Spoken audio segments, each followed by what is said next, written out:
बचन बाबूजी महाराज भाग चौथा। बचन 13।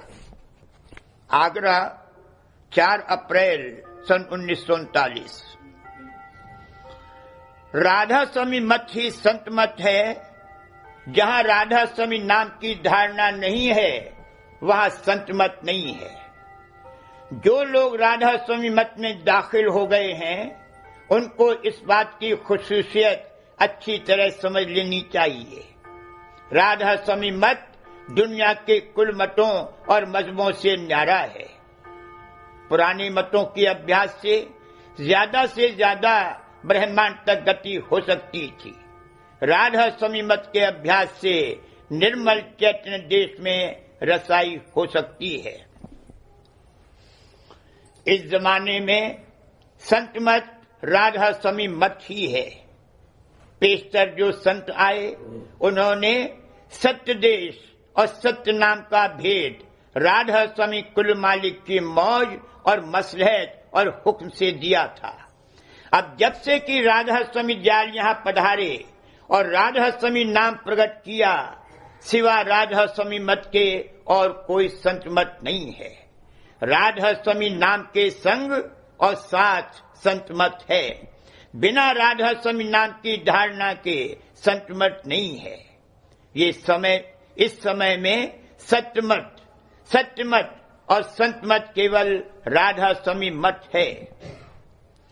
हुजूर महाराज ने प्रेम पत्र में लिखा है कि जहां राधा स्वामी नाम की धारणा नहीं वहां संत मत कहना ठीक नहीं है। जो शख्स राधा स्वामी मत में दाखिल होने का इरादा करता है या जो दाखिल भी हो गया है उसको अच्छी तरह से समझ लेना चाहिए कि राधा स्वामी मत क्या है, उसमें क्या खुसूसियत है और किस प्रकार वह दुनिया के कुल मजहबों से निराला है, ताकि इस मत की कार्रवाई और अभ्यास अच्छी तरह से और शौक व उमंग के साथ कर सके और उसका फायदा उठा सके। क्योंकि जब तक कोई बात अच्छी तरह से समझ में न आवे तब तक उसकी कार्रवाई नहीं बन सकती, और अगर कार्रवाई न बने तो मालिक की दया नहीं आवेगी, और दया नहीं आवे तो काम भी नहीं बनेगा। राधा स्वामी मत दुनिया के कुल मतों और मजहबों से न्यारा और अलग है। कार्रवाई और उसका नाम तो सब मतों में एक ही है, मगर उसका रूप बिल्कुल जुदा है।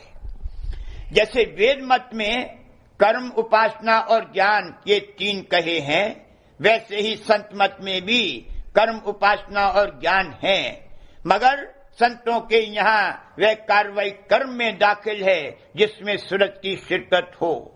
अगर किसी कार्रवाई में सूरत शामिल नहीं है तो वह संत मत के माफिक कर्म में नहीं शुमार की जा सकती।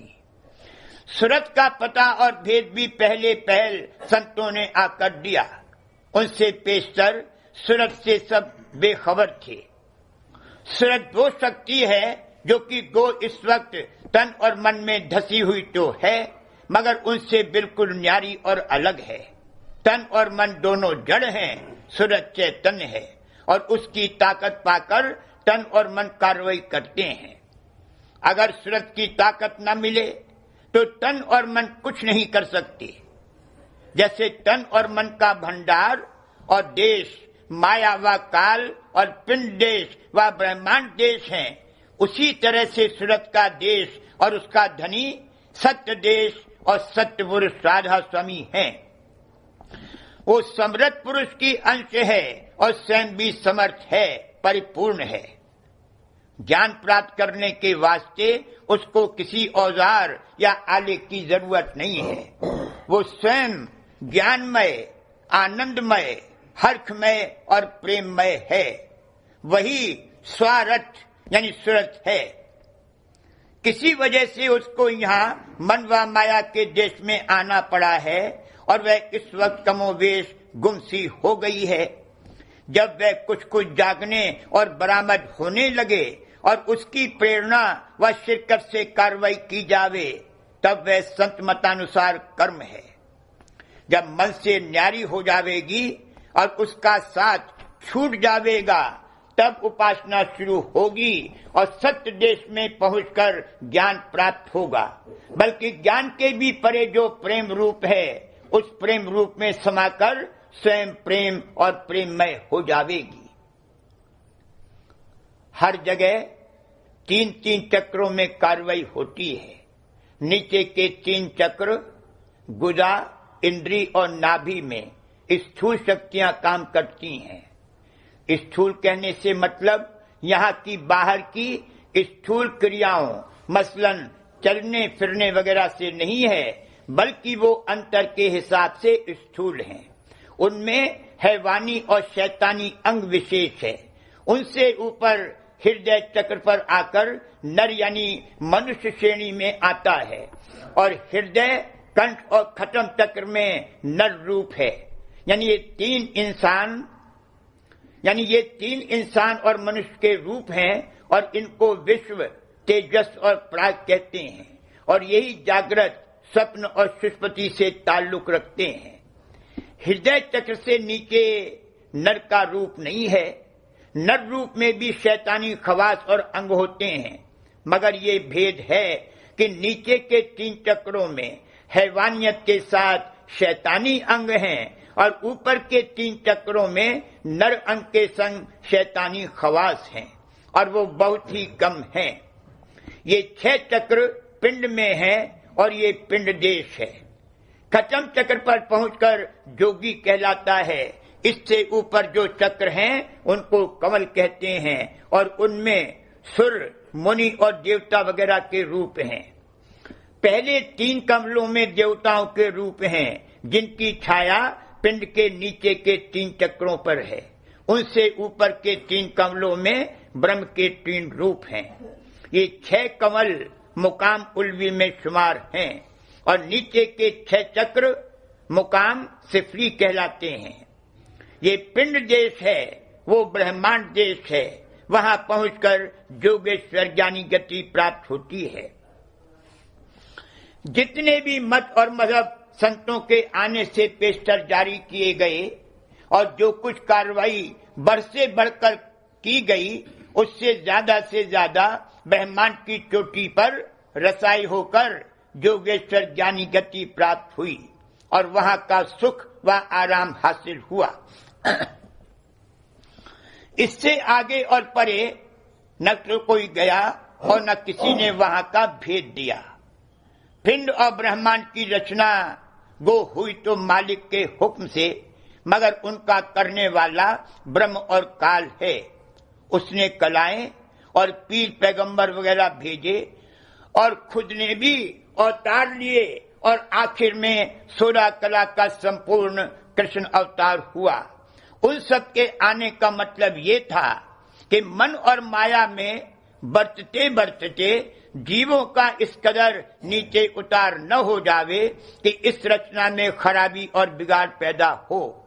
इस बात की संभाल करने के लिए वे सब काल के जतन थे। ब्रह्म भी अपने दर्जे का विस्तार, निस्तार, उबार और उद्धार करता है।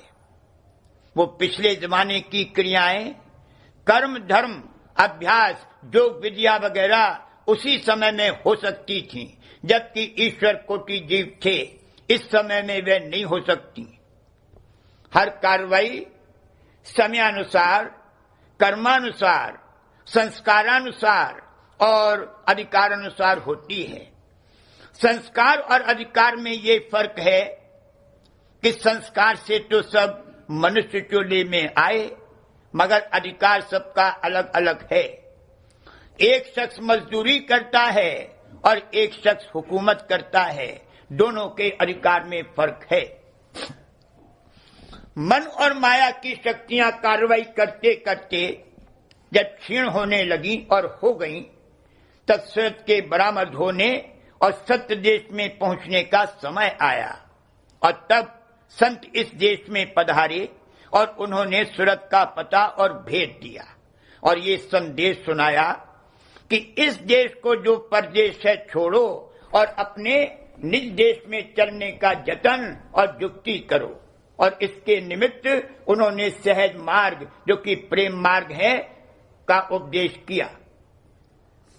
पेशतर के अभ्यासों में सबसे नीचे के चक्र से अभ्यास शुरू किया जाता था और उसकी विधि श्वास और भास को रोककर और खींचकर ऊपर चढ़ने की थी, जो निहायत ही कठिन है।